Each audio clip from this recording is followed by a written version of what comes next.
Let's welcome Pastor Akwa and Elder Amos as they.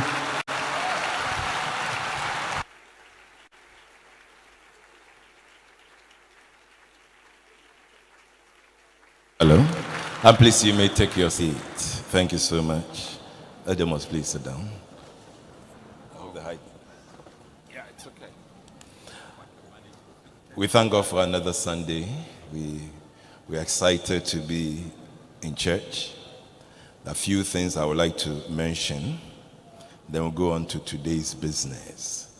The first thing is about our study at the SCD, which we are looking at building a solid relationship through effective communication. Today we looked at barriers or hindrances to good communication. And we also looked at the skills that we need to develop. Please, we want to plead with each one of us. Communication is so important that you cannot decide to use it. And a lot of times, couples find it difficult to spend time together because they lack communication. But if you don't spend time together, you don't develop your communication. Communication is a skill. As often as you relate with your partner, you develop it. Some of you, I'm sure this morning you woke up and you didn't even say good morning or good afternoon, good morning to your partners. You just got up and you came out, which is not the best thing to do. Are you okay? Are you okay? Are you safe? All right. Because they are all listening, they are looking at you, so I just want to clear that. Yeah. All right. You are safe, yeah. You are safe, yeah. Please, we have realized that a lot of couples find it difficult to spend time together. It is destroying relationships. The truth is, this thing called mobile phone has taken the place of building relationships. We're encouraging families to communicate. The only way you can develop and build your communication, your relationship, is when you communicate. Set rules for your home. Set rules for them. Some of you can decide that in the morning, nobody is going to use the phone till 8 a.m. You can decide that. You can decide that when we close from work and we get home, everybody puts your phone in the pot till we are finished using the pot. Then you go for your phone. If we don't make time to develop communication, our relationships will suffer. You know, this is my left hand.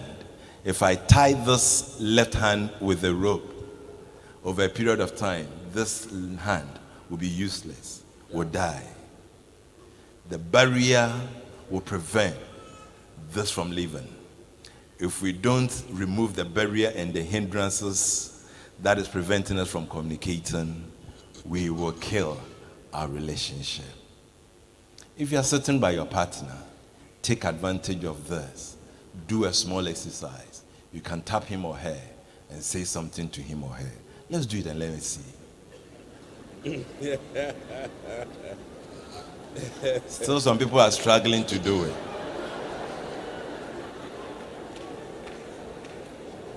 Thank you so much. Few things to highlight.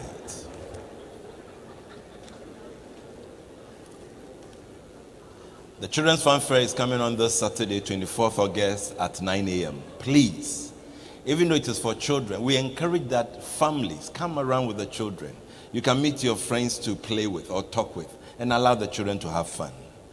We also still have the pink cards around. If you have a question or comment, please lift up your hand. Where are the ushers?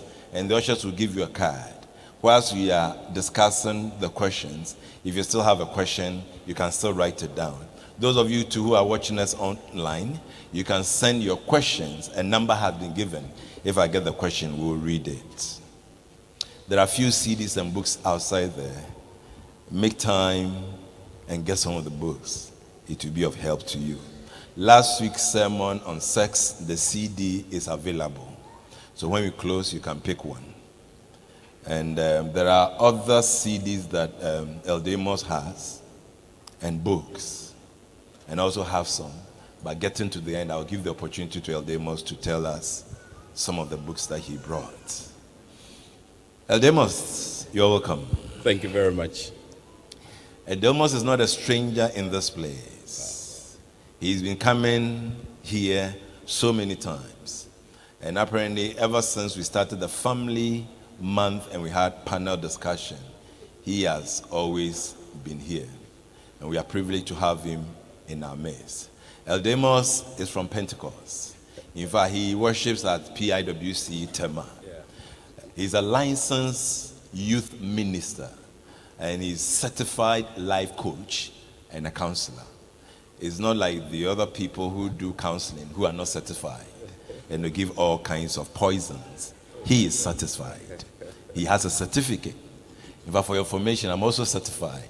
And I am registered. I am a registered counselor, and I have every right to do counseling of any form.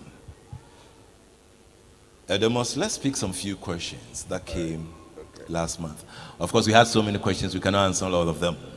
Some of the questions we can only answer it under a certain environment. And Pastor will come back and will fix a day for couples nights. We'll address every question you have asked. Some of the questions are deep, and we'll give you deep answers. There are issues of trust. The first 2 Sundays, not last week, we treated issue about finance in marriage. And it seems that trust has been a problem now. What causes people to mistrust one another in families, in relationships? Thank you very much for the question. Hello, everybody. Praise the Lord. Well, I mean, the issue of trust has to do with people getting the assurance that you are not going to violate a commitment that they've made towards you. And to that extent, they should be able to have goodwill exercised towards you without any cause to second guess your actions. Where individuals would have to be second guessing whether or not they're safe or unsafe with an individual, then trust becomes an issue.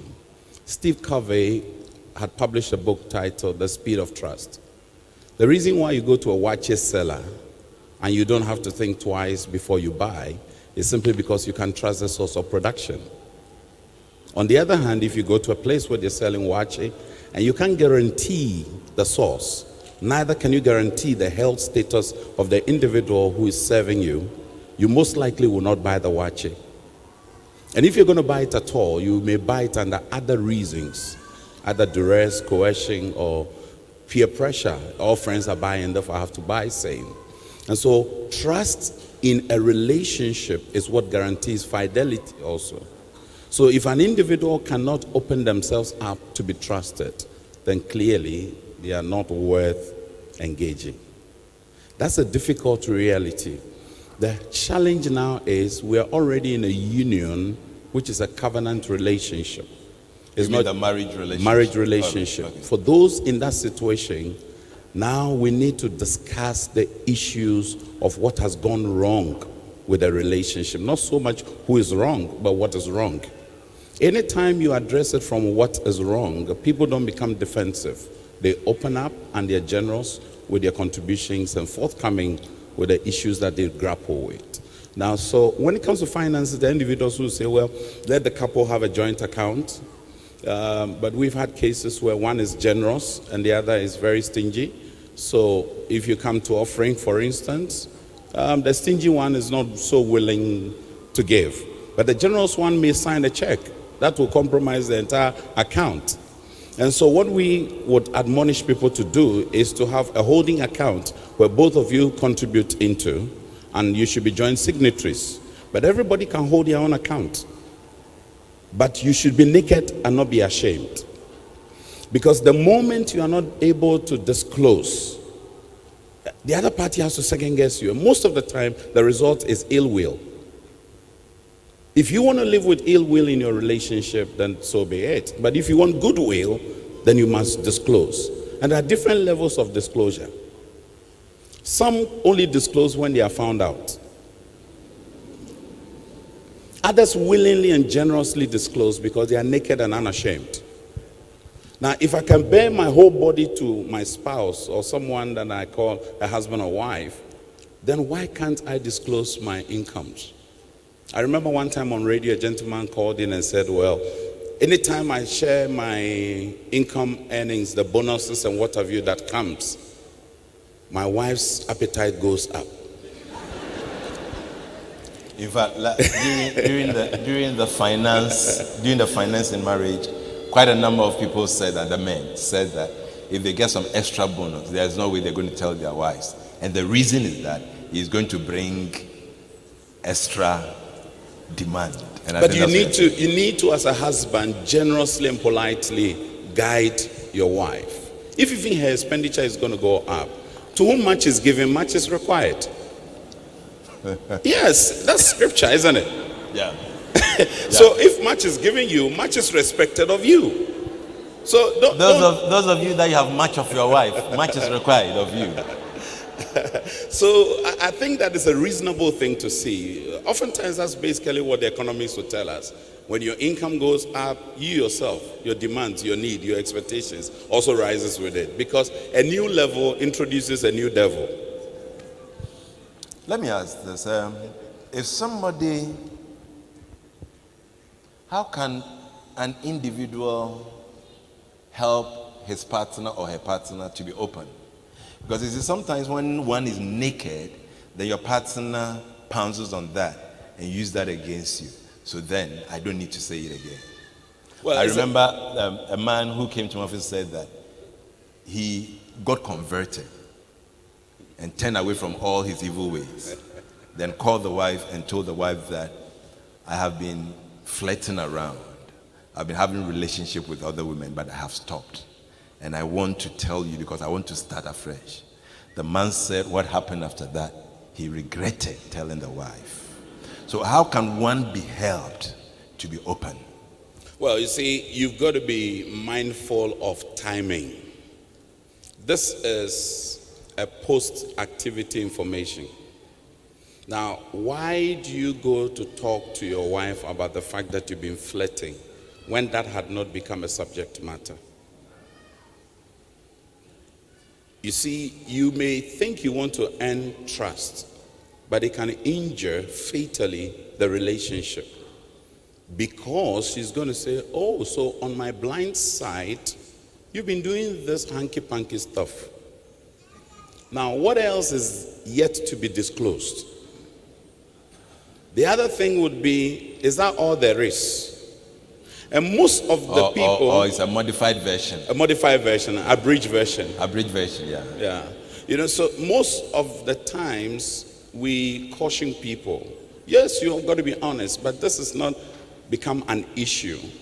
And so you'll be better off making a commitment to your spouse and staying true to your commitment. Because oftentimes people will make verbal commitments, but their habits, attitudes, and values are contrary to the things they've said.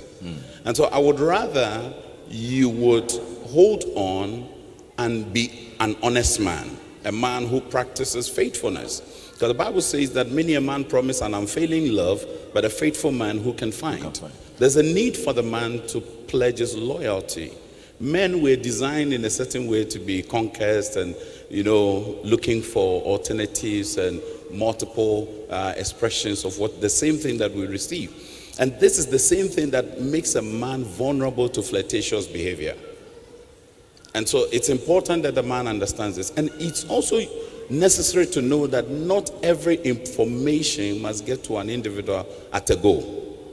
You've got to manage it carefully and wisely. Otherwise, they may not be able to manage the information. And that is why people appear to be weaponizing weaknesses. They take your weakness and it becomes the sledgehammer that they aim at you very harshly. And so people should understand that when your spouse comes to you and opens up this way, you should generously be grateful to God that they've done that. And pray with them and forgive them, and then you move on. But if you think you can't forgive, then you need therapy. You need a third-party help in the form of either a psychologist, a counselor, or anybody who is well-positioned to assist you. All right, how can I gain my trust back? Well, trust once lost is a very difficult journey to undertake. That means that the individual who violated trust must now prove himself worthy of trust. You can't scream loud at whoever you are in a relationship with, be it prenuptial or in marriage, that trust me, trust me. No. Once you're screaming, trust me, there's an issue of trust there. You've got to live it, because trust is earned. It's like respect. If I'm going to trust you, you must carry yourself as trustworthy. But if I have to think twice, I'm not too sure the outcome of my trust, then clearly it will be difficult. That's the other part. Now, the people who have been hurt, whose trust has been violated, should understand that they should not carry the violation of trust to other people. And that's a mistake many people make. They want to be treated uniquely, and yet they make others suffer the consequences of other people's action. That's not right. And people are willing and quick to quote, the fathers have eaten sour grapes and the children's teeth had been set on edge. But there is a reverse, where Ezekiel also prophesies and says, no, it shall no longer in that day be said that the fathers have eaten sour grapes and the sons' teeth have been set on edge. Why? Because when you look at the pretext, it says God would have worked on them. And so the persons whose trust has been violated needs to go to God and ask for grace in that moment, because that becomes your darkest hour. I read a story of a lady by the name Gail Haggett, and Gail, her husband is a pastor, and went out of a matrimonial home to engage in one-night experience with a same-sex practitioner. I mean, this is a man with enormous respect and influence, and he shared it with the wife. When the thing became public, the wife confronted him and he said, yes, it is true, it happened. And the wife says it was her darkest hour. But in that darkest hour, she asked God for grace to be able to respond to the husband. There are many people who would have run away. She's written a book titled, Why I Stayed. And the other book is titled, Courageous Grace. Many of us talk about grace, but we are the most unforgiving individuals on earth. I would not perpetuate infidelity, because if they project Proverbs 6:32 in the Message Bible, it says adultery is a brainless act. It's soul destroying. It says you have a bloodshot eye, a bloody nose, and a reputation ruined for good. And so anybody who is adulterous needs to be careful, because it's self-destruction. When you read Proverbs 5, it says that why disperse your waters on the streets? Because you are destroying your own self. It's akin to the goat rubbing its fur, its skin on the walls of the owner, and thinking that it is destroying or messing up the wall. The Akan says, "Ojade ne ho twitwiri ni gura, eban no nim se or se ni gura. Nanso no nim so no ana or se ne ho." To wait, the goat that does that ends up destroying its own skin and not the walls of the owner. Thank you so much. I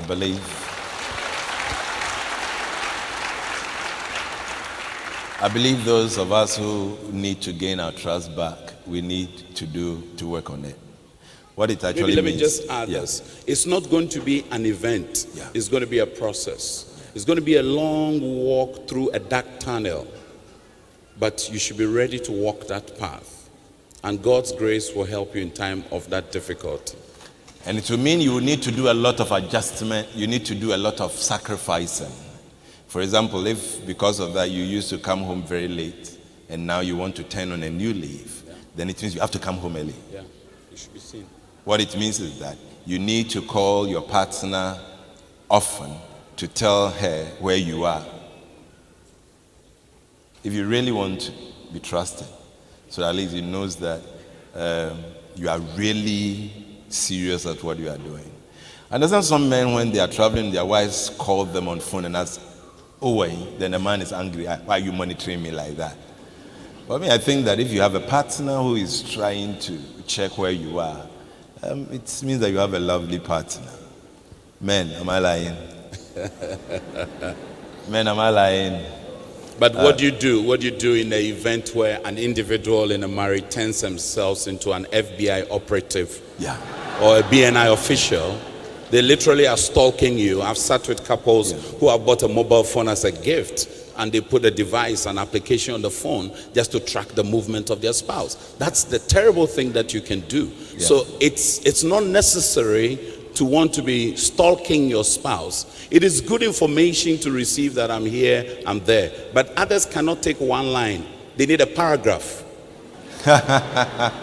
You've got to add some more color to what they say. So if you give them the paragraph, they may want a page and then add an appendix or references to it. I mean, if you have such a spouse, how do you manage that? So people should understand that trust is so essential that nobody would want to break it or violate same. And of course, prayer is there. I mean, if you really think that instead of monitoring yourself, then you just leave that FBI work into the hands of God. To God. Then I mean, Holy Spirit does it so well. He does it better. Yeah. All right, let's pick another question.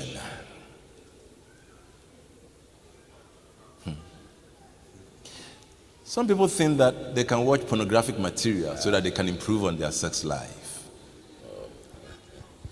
That's a dissettling and disconcerting one. Well, pornography is explicit images aimed at inciting in you a certain sexual desire.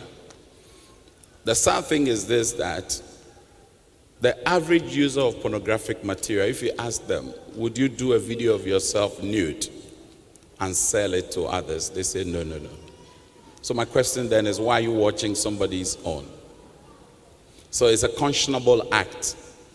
People should understand the moment you bring pornography into the marital union, you have started a journey called X-rated marriage.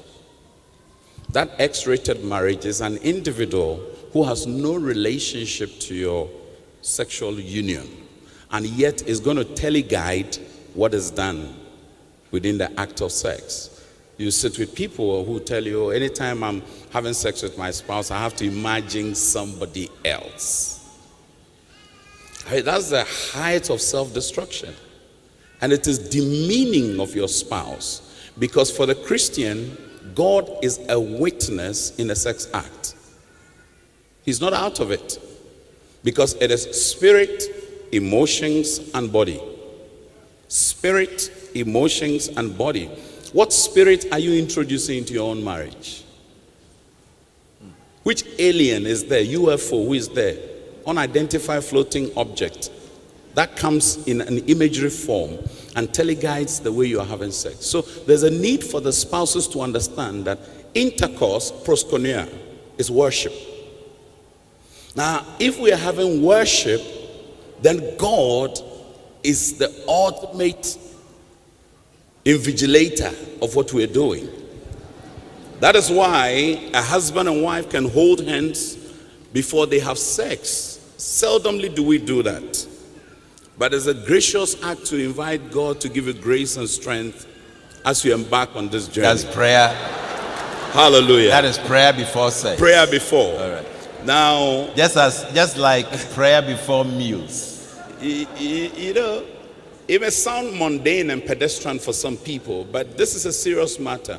And this is the challenge I usually throw to the singles who are engaging in sex. Because when it comes to the singles, there is outer course and there is intercourse. Those in church are scared of intercourse, so they get into outer course. And that they play with their... Just even staring into each other can emit energies in the body that transmit sexual satisfaction. Hand holding, some hugs, touching. They have what they call grinding. Yeah, they know. You hear that? You hear the sound. Now, I'm believing there are a lot of young people on this side. It's all over the place now. They are grinding. The poolside parties, you see them grinding. Now, husbands and wives should be grinding in the kitchen, not the young boys and girls. Now, I ask them, those who are boyfriends and girlfriends, the scripture says that the man and his wife were naked and not ashamed. It didn't say the boy and his girl. Yeah. So when you find a boy and his girl naked and not ashamed, it means there's something wrong conscionably. And I challenge them to hold hands and pray to God, say, God, you are a witness of this engagement. And many of the singles who scream, oh no. Why no? In Malachi 2, God says he was a witness to the betrothal of the union, when the covenant union was sealed. And God is not anymore a stranger. He's going to be part of us throughout the journey because he's unseen and yet present all the time. So spouses should do away with these kinds of aliens. It's like using sex toys in marriage. We've had cases where some individuals have gone for sex toys, whether in the form of a woman's vagina or a male penis. Now, how on earth can you imagine that your husband is going to be able to sleep with you like a gadget does? It's just not possible.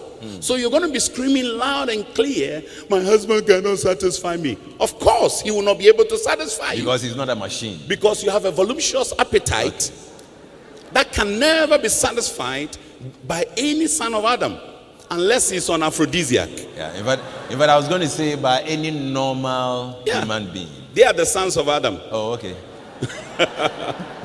You know, because unless you go and hire a lawyer, as they say, no,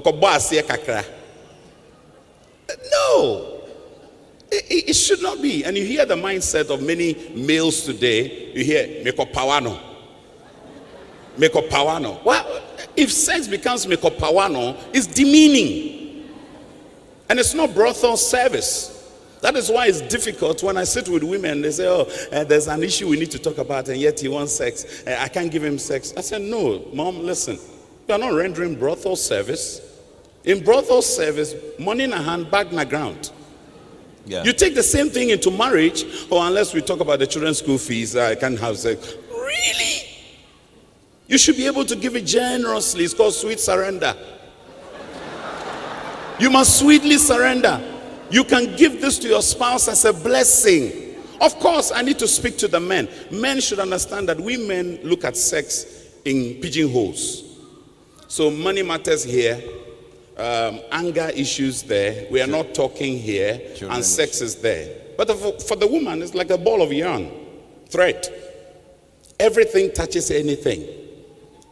And so you need to be able to give the woman assurance and respect for her to give herself to you. Otherwise, she's not going to do so. But for the Christian woman, she goes beyond that because she's a product of grace and led by Spirit of God. That is why she can do so generously by rendering her due to her husband. As Paul says in 1 Corinthians 7:33 and 34. And the husband also renders the wife's due. And this is interesting when you read, it says that each husband or wife must endeavor to please his wife or husband. There are people who say, I'm not in this marriage to please you. Who said that? If you're a Christian, you are injuncted to please your husband. You are injuncted to please your wife. Let the world say, I'm not in to please you. You've got to please your wife. And many of us are displeasing our spouses by the things we do on the phone. We are watching porn. We are getting excited by nudity. And because of that, also, what is happening is that you have men who sees their wife's naked body and they can't have erection. Yeah. That is terrible. This body is designed for you. And it should give you that thrill, that excitement. You should look forward to your wife's body. Why must you have an image before you can approach your wife? That is demeaning and it's too worldly. It shouldn't come into the church.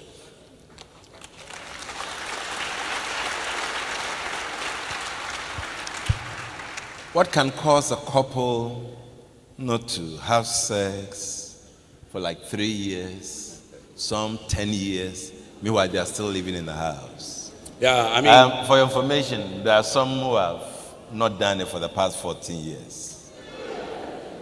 And they are still living. Not that they are separated, they are living. What can cause? Well, I mean, it's basically what I told you. That, you see, for the wife, every other issue at home potentially can affect the temperature in the bedroom. And so men need to be mindful of that. A friend of mine, Michael, had malaria, and the wife knew that he had malaria.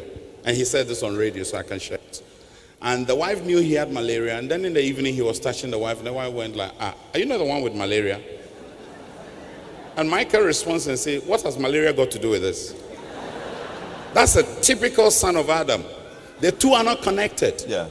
That is why it's a tragedy when young girls think, oh, I give him sex to keep him. It's a joke. You can't give a man sex to hold him down. It's a terrible, terrible joke. Because men see sex as a project. Yeah. It's a project to be undertaken. Yeah. It has no relationship with love. So he can take it to anywhere. Now, two men were having a conversation. One guy said to the friend, "Do you know my wife is very wicked?" And the friend said, "Oh, how?" "My wife is very nice, dove. She won't hurt a fly." He said, No. Can you imagine between 4 to 6 months now, no sex? And he said, "Oh, then you are blessed." Then he went like, "Are you sure?" He said, "I'm on ice 2 years now. So count your blessings, name them one by one." You know, some men need to begin to thank God. You are getting twice a week. Somebody is on ice for 4 years. And so you should bless God for what you're having. Of course, some don't do so because there's anger, unresolved issues. The woman feels mistreated. The man is untrustworthy. There's a case where the woman, anytime she has sex with her husband, she has infection. Yeah. And the husband is not wearing any protective thing to protect her. And she says, "No, I can't do that. My pelvic part is in trouble." And it only happens when she engages the husband. What do you expect this woman to do? You can force her to give herself. Otherwise, she's going to give you medahoyanako. Yeah. If you're in a marriage and your wife gives you medahoyanako, utu galamse.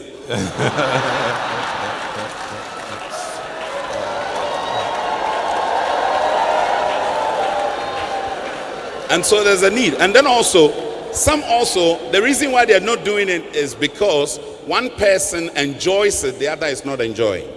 But both should enjoy. Both. Sex, the joy of the man must be the joy of the woman, and the joy of the woman must be the joy of the man. In the situation where a man comes in, all he thinks about is thrusting. It's not about effort, because you are not a chainsaw operator. It's about technique. And technique that gives your wife satisfaction. And you must ensure that your wife is happy and gives you more payout. But some men, they just come, then they fall asleep, snoring like nobody's business. And so when you do that, your wife is not going to be excited, because when she comes reluctantly. She does it as an obligation. She does it as a duty. It should not be a duty. It should be a desire we look forward to, so that we satisfy the delight of the Lord.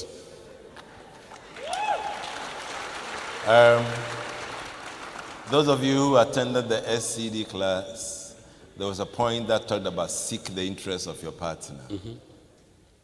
And there's no better place that one can seek the interest of the partner than the sexual act. Yeah. If a man should have a mind that I want my wife to enjoy it, and a woman will have in their mind that I want my husband to enjoy it, then there will be fireworks. And I think that's what he's talking about. But young people that you are thinking that you want to use sex to corner people. Is Dr. Amanama here? Dr. Amanama? Is he here? Is he around? Upstairs. Please come down. I want you to tell us something about the effect of aphrodisia on sexual performance. Don't worry, you come. I've just taken you by surprise, but I'm sure you're okay with that. Now, let me ask this question. Young men, I'm asking you this question. If there are two ladies, one standing here, the other standing there, the one standing here has exposed everything. He is wearing a pusher. He has pushed the breast up. He has anointed it. He is showing every curves. The other that is standing here has covered everything decently. As a man, if you want somebody to have fun with one time, just for excitement, of these two people, the one here and the one there, whom will you go for? Whom will you go for? The one here. What are the people saying there? The one here. All right. Now, if you want to settle with somebody, you want to have a wife, somebody that you want to live with forever, will you go for the one here or the one there? The one. So, ladies, you really don't need to do these things to get the man. They will only attend to you because they think that you can give some DHL satisfaction. That's a courier service. It's a courier service. Yeah, it's a courier service. It's a courier service. And men too, when they want to get something, they will glorify you. They will give you funds.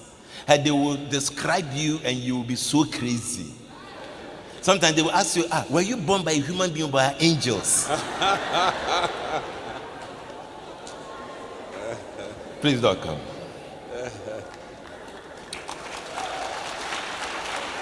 I hope you're okay. Yeah. Actually, I didn't inform him, but it just occurred to me because one of the questions that came was about using aphrodisiac and things like that. I want you to tell us what it does. All right. Well, every drug that we take, there must be indication for it. It must be prescribed by the right person who knows what he is doing. If you take aphrodisiac or some of these drugs which enhance sex, for instance, and you are hypertensive, and use such a drug, we know for a fact that as a man, during ejaculation, every man's blood pressure goes high. Every man, without exception, your blood pressure goes high. So if you take this drug and your blood pressure is already high, during ejaculation, it can go higher. And there are instances where men have taken aphrodisiac, they've gotten a stroke, some even lose their life. So if you take it just like that, it's better you write your obituary before you take it. Then, secondly, if there is no indication and you just want to prolong sex because of what you've seen in the pornographic picture, what happens is that with time, when you need it, it will not work. Thank you. Now, Doc, maybe you talk about those who are having priapism, because we've had cases of men who have erection beyond 24 hours. Yes. Yeah, it has got a side effect of having prolonged erection. You can have erection which will stay on over 4 hours, and that is all because people take it without having a professional guidance. Because if I give you that drug, I have to tell you all these things so that when you have it, you come back to me and we solve it. Thank you. Thank you so much, Doc. But We Pastor have- Kwa, you know, Let me Doc, just quickly finish with this one. let me add All this right. to Doc's Okay. thing, because we've had cases where there was a reversal of same after 48 hours and they no longer now can function. That's the bad news. The moment it's reversed by surgery, you are in big, big trouble. And we have met men that they do all these things, and we are talking to them, they say, "Yebewuntienda." In fact, there's a man that after every sex act collapsed and was taken to the hospital. So, now listen. So this man now goes to the hospital, and the doctor told him that your condition is such that you need to recover. Then the man goes back, thanks the doctor, and invites the wife that I want to do it. Then the wife says, but the doctor says that it is not something you have to do, it can kill you. Then the man quotes Yebewuntienda. In fact, the man actually died after one sex act. Yeah. I guess it's because of the wanton desire for individuals who appear to have insatiable appetite. Because now what is happening is, I said it somewhere, that gradually orgasm has replaced our longing for the cross. Those were the days we sang songs like "On a hill far away stood an old rugged cross." We really wanted to get closer to the Lord. Today, the young girls and some women want perpetual orgasm, and some men want infinite erection. Now, they call it fire for fire. But when fire meets fire, it's more hell. fire. It is hell. Yeah. So when you see fire, look for fire extinguisher. Don't look for another fire.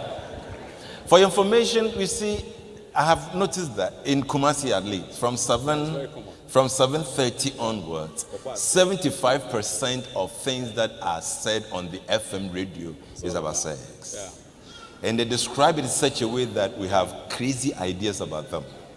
If you've been into movie before, you know what happens. When you see some of these things and it seems to be 30 minutes, in actual fact it was not 30 minutes. Sure. It was shot like your own. But they end the shooting and come again after about next 2 weeks, not even the following day. And the same setting continue and come again. So they can take about the whole 6 months and take them in bits. And the editors will put them together. And when they put them together, there's something called continuity. You see it as if it is one day. You look at these things and you are demanding from your husband something that only a superman can provide. Pastor Kwa, let me describe something to you. There's this telenovela on TV.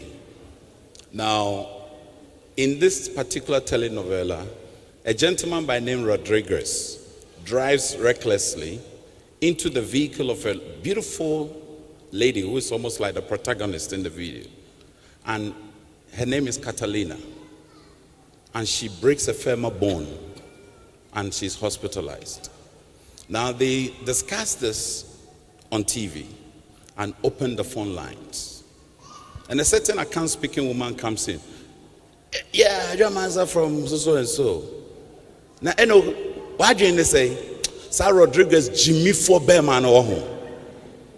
Forgive my language, but that's how she goes. Very unprintable words about the young man, insane, so and so. Then he says, when she's about to sign off, he said, Catalina, dear, me wishing a speedy recovery. That is how vulnerable we have become. To the extent that a chief of a village can take a cow and give to a TV station, and when he is asked, or say, you know, we don't pause to review, and we take it hook, line, sinker. So this issue of suspense and subliminal messages, they escape the eyes of many average persons.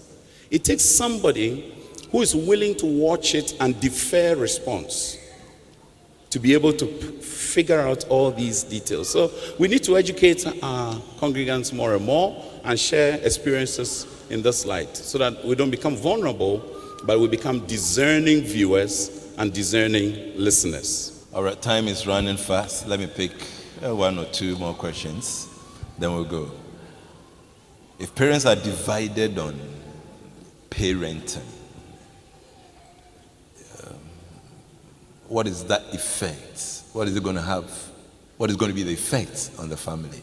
Well, you can take it from the parents are divided on whom their daughter should marry. Or even at that young age, what they should do. If they are divided, what happens to the family? Well, ordinarily, husbands and wives should be on the same page. That means we should draw each other to wherever we should be. Now, where we are not agreeing, we still need to show respect to the other party. The other party who is not in agreement to the decision of marrying needs to be won through persuasive conversations. You should make your case respectfully to the person without flaring up in tantrums or using tears. Many of us are quick and prone to using tears to manipulate our way through.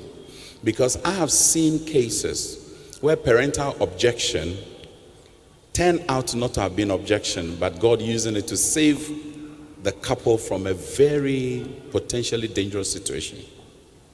And so we need to be patient, especially on the young people's side. Not all parental objection is objection. Sometimes the Lord is deploying those to save you from trouble. So not all the objections are demonic. They are not all demonic. All right. It is also true that not all parental objections are plausible. They all don't have solid basis for which we must allow them to stand. So if they are that way, a soothing word can cure a heart that is troubled. And so we should find the right words. Oftentimes we get very agitated, antagonistic, and we fight our way through. And some say, to hell with what you think, I'll go ahead. It's me who is married. But you realize that marriage needs the support of all. I like what the East Africans say. A human being is a human being because of other human beings. If you don't have human beings around you, you soon realize who you really are.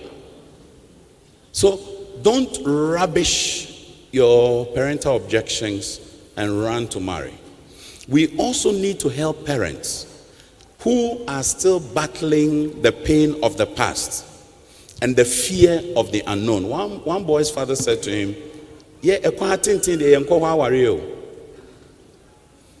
where the lady is coming from is too far. We can't go there. Then the young man asked the dad, but you just came from Pakistan.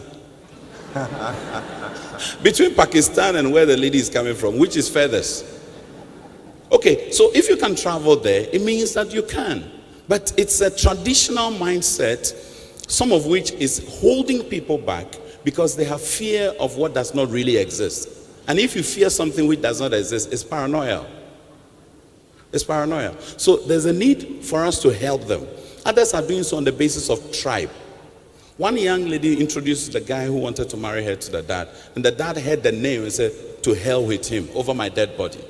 The surname of the young man resonated with a business partner who did him in. And so he could no longer relate with the young man. And now this young man who is innocent is going to suffer the brunt of somebody's misdeed.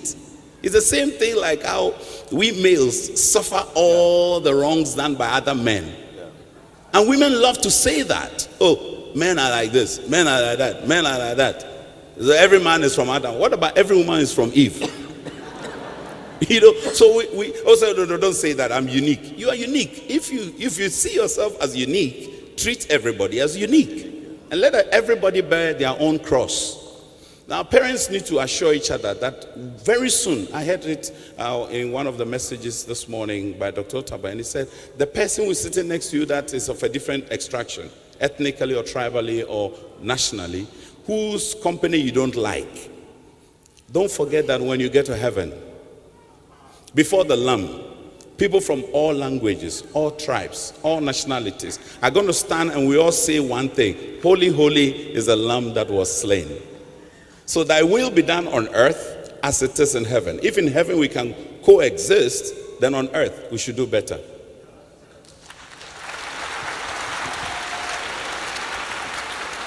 So if one of them is insistent, and most of the time, it's not always the case though, most of the time there's a man who is insistent that I'm not going to agree, but the woman thinks that it should be done, what should they do? We still can reach the man through his wife.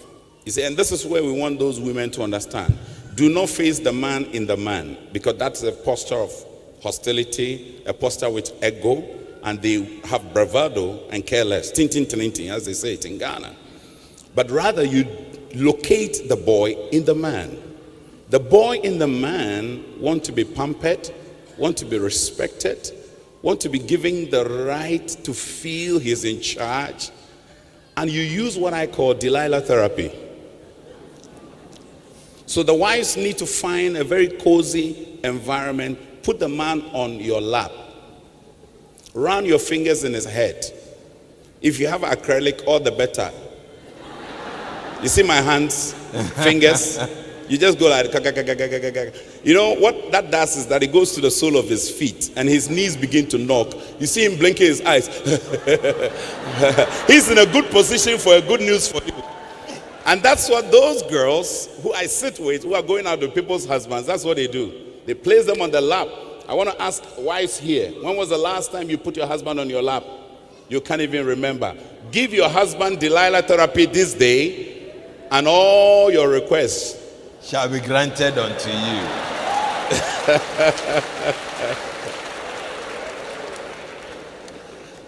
Let me pick a last question. How should an ideal courtship be like?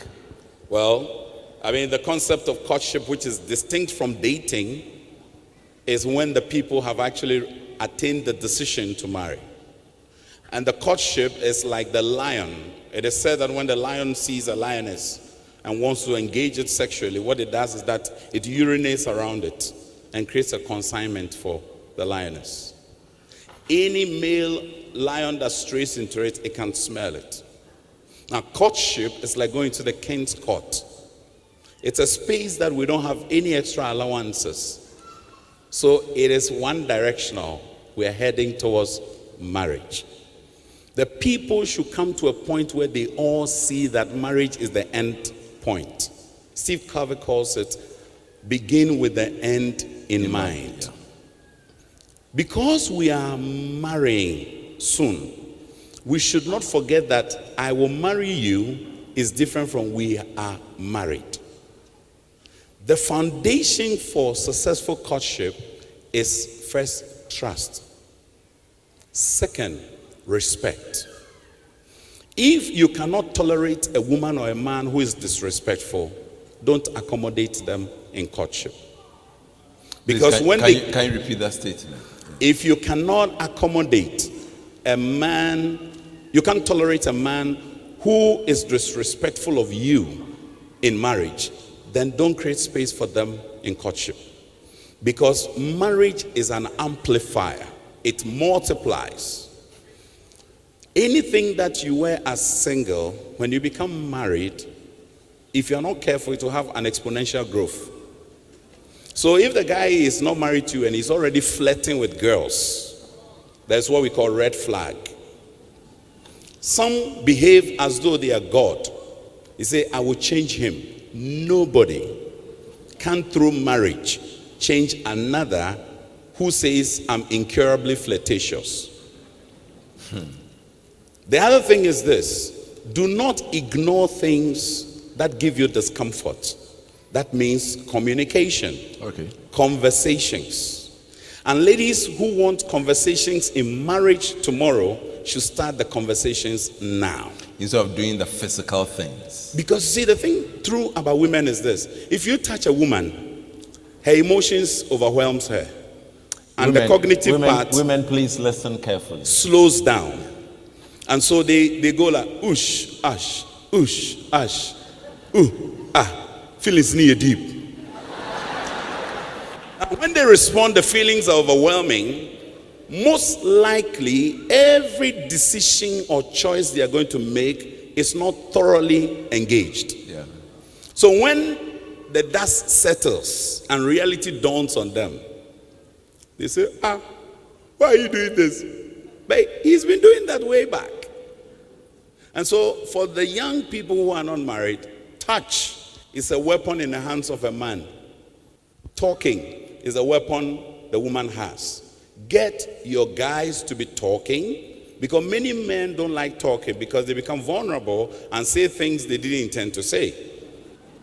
Because many men want to really be sure what they are saying. They get their script right, they give you the right answers, they give you all the quotations right to be sure they are not. They rehearse everything before they come. You got to and do stand that. in front of You know, you. so the lady must find creative ways of engaging in a non-structured conversation, because that's the only way to get into the heart of a man and get as much as you can.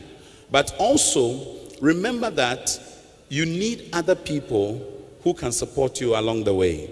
This is where friends are very useful for would-be couples. But there's something I see today. You know the rings we wear? When you come to the wedding, usually the pastor will ask the gentleman, where are your bands? And the young man will ask his best man, and he gives them. Then he gets to the lady and say, where are yours? And she also does the same. But what I'm discovering in recent times is this: when they are purchasing the rings, the ladies don't buy some. Even the one that is worn by the gentlemen are now bought by the men themselves. Yeah. There's something wrong here. Because the pastor did not ask you, where is the ring that he gave you to give to him? He's asking you, where are the tokens you are giving to him as a covenant? So you say these words: I give this to you today as a memorial, as a covenant. It is you who is giving. So if even you are buying from a jewelry shop, we need the young man to buy that of the lady, and the lady from her pocket pays for that which she gives to the young man. Look at the men. Look at Now, the I men. see the men, they're happy. Look at the men. Oh. That is what it's supposed to be. Look, Osafo, Yeah. you'll be amazed it doesn't even end there. When it comes to the wedding guns, the young men are having to now bear the cost of the wedding guns of their would-be bride. That is a no, no, no, and no. I have told my daughters, The men are happy. now we've got to get these things right. I told my two daughters, the men are giving an offering. Give God an offering. Also, you see, now what we see is that is also borne by the young men. I have told my two daughters, as their daddy, I'm going to walk them down the aisle if I'm alive, and I will dress them and give them their husband to continue from where I ended. I mean, she's yet to be your wife. But the moment she becomes your wife, you have a responsibility to know everything she wears, the size. From the bra to the underwear, you should know. That is C, that is D. Cap D. You should know. Some men are sitting here. You only know how to remove. You don't know how to replace. You have to learn how to replace. And the last one is this. Have you seen how what we call customary rites of marriage has now become a new wording? Traditional, okay. Now, it's customary rights. It's the traditional marriage. Now, for a lot of people, what we see right now is that it's become a new course for the young men. But what we know is that it's an activity between two families. Now, the young man's family are coming to the girl's home as guests. Now, who feeds their guests? Is it the guest who supplies money to be feasted? You don't do that. And it has become a new expenditure cost. Now, we need to get our girls to understand that when a young man decides to help, it's an act of generosity. But the real deal is that you as a family are actually hosting the young man's family, and you should refresh them, not him paying for the bills. I wish you all the best. All right. Hold on. Young men, attention. Young men, attention. I want to say that I agree with whatever he said. I agree. But let me say something little about courtship. Please, attention. This one goes to us who are parents. Yeah. But young people, listen. When you begin courtship, involve your parents. Exactly. I'll tell you the reason why. If you are dating, if you are committed dating, you can decide to do it on the quiet. The moment you get to a point to say that we are courting, involve your parents. Some of you, maybe you don't have that kind of relationship with your parents. That's why it's difficult. If you don't have that, you have spiritual parents, mentors. Involve them. I'll give the reason why you need to involve them. When the two of you are in love and you are courting, a lot of times you don't see realities. Yeah. A lot of times you are wearing some spectacle. So if it is a pink shaded spectacle, everything that you see in the guy is pink. It's pink. And if the lady is wearing greenish spectacle, everything that she sees in the man is green. When you involve your parents, that's what we do. Occasionally, you'll be invited. The parents will invite the one who is courting you home. And when he's invited, and we are together at table eating, there are certain things I will see you will never see. Yeah, you're carried away by emotion. When the guy is coming home and he meets his father-in-law, the way he even approaches the man, and the man is holding something, the way the guy say, "What's up, man?" and goes inside. You as a girlfriend will only see "What's up, man?" say, "My husband to be is jet." But your father will know that this man needs to work on something. So parents, when your children get to that point of courtship, encourage them. Get to know them. Interact with them. Because some questions they cannot ask, we can ask. Yeah. When the guy visits or the lady visits, ask the questions about where he's coming from. What does your father do? Where do they come from? Ask those questions.